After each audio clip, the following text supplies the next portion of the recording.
Bonjour, voici l'info CEMA TV en bref.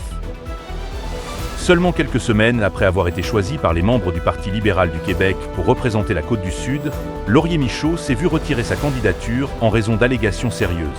C'est ce qui a été mentionné dans un communiqué laconique transmis aux médias. Le parti annoncera bientôt une nouvelle candidature pour représenter les gens de Côte-du-Sud.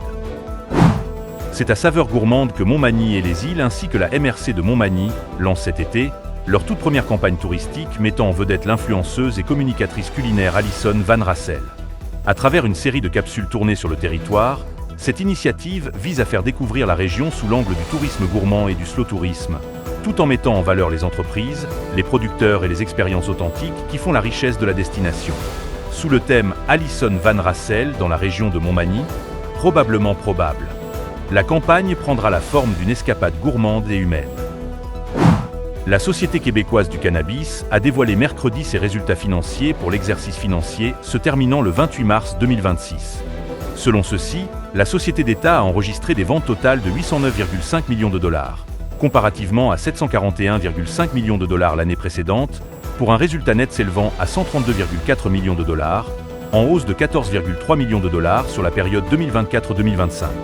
À cela s'ajoutent les revenus fiscaux tirés de son exploitation sous forme de taxes à la consommation et d'accises évaluées à 278,8 millions de dollars.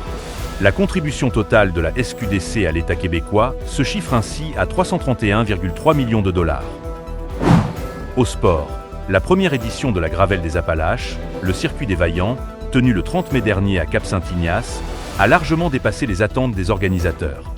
Près de 80 passionnés de vélo gravel ont pris part à cette nouvelle aventure sportive, parcourant un circuit de 43 km à travers la route des Pommes et les paysages des Appalaches. Réalisé grâce à la collaboration de la municipalité de Cap-Saint-Ignace, de Riquennes et de la MRC de Montmagny, cet événement constituait le tout premier rassemblement organisé consacré au vélo gravel dans la région.